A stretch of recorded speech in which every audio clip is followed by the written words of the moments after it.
that I ever talk about the system. And it was triggered by your questions and by the way you perceived our work when you saw the business profile when we met in November. And to me, when you just said, I is a food system designer, and I went to my work partner and I'm like, hey, we are food system designers. How cool is that? But I was just thinking about it. I'm like, yes, that's exactly what we do. Because when we were architects, we were thinking about systems as well. We were thinking of programs that would bring together all of these disciplines and, let's say, questions of dwelling in the space and not just creating the space. So this was already a thought process in our approach. And it made perfect sense to me, but I wouldn't imagine, like I was so excited to talk about it today because I know that you are the food design thinking school. So we're talking about a school of thought and people who are coming here, they want to hear about this. So I didn't think twice about presenting that. And in an interesting way, it really mimics nature in a sense where, you know, how trees cannot expand their canopies beyond their root systems. And this is what we were striving to achieve. And this is really why we were able to overcome many of the crises that we faced in the past years. And this intricate network is what makes such a simple product be able to carry a lot of meaning and a lot of values. So just looking at the very simple label, you can see how many systems are involved and how we are able to achieve innovation. It was not easy to come up with these recipes where we would not add sugar as commercial facilities would to extract our own natural pectin, but still achieve a certain shelf life where we could export. So that was a lot of work on one side, especially now after the pandemic. It has been crazy to tangibly feel a shift in consciousness and a shift in, like, now people just talk about permaculture like it's the obvious way to go, or local foods, of course, but this wasn't the case. And I think it's just great that there is this new wave, and that's why food designers should absolutely surf on that wave and take it to the next level. As they just put the spoonful in their mouths, there's a complete transformation. And I never really stopped to think about the power of that until I knew about the food design discipline, thinking about food in that way.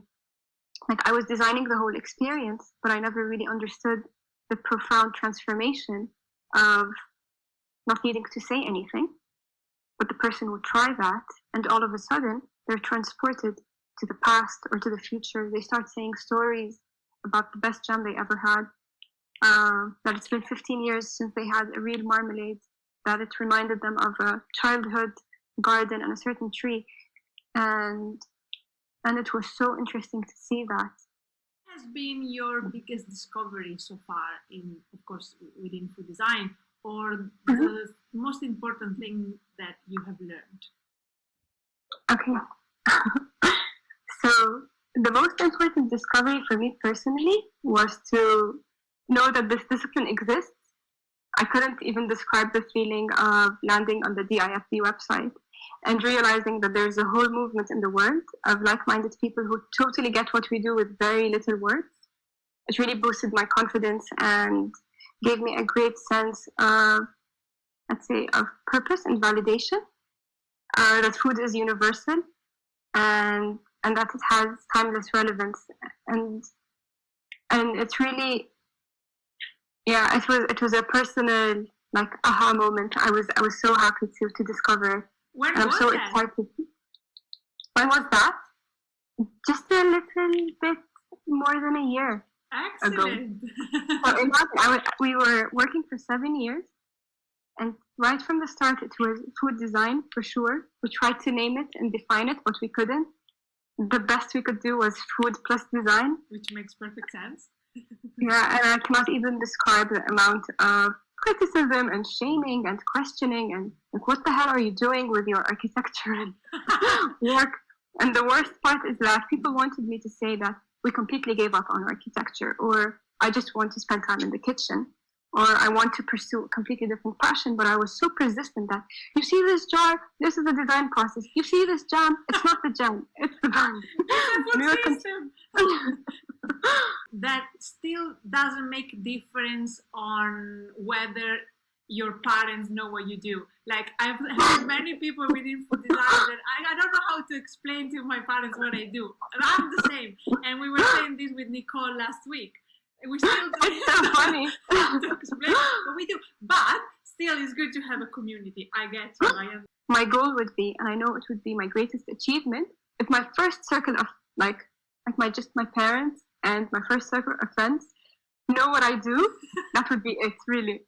But I think they already lost the interest. They don't want to know. We have Isam from Jordan and Chintzia from UK and Pina from Bologna. That is my dad. Sorry? That's my dad. He's interested. He's interested. He's actually listening to you. He's learning what you do. Hello, sir. Nice to meet you. Your daughter is excellent. She's one of the most inspiring human beings I've ever met. And she's doing not only beautifully creative work, but she's actually changing the world.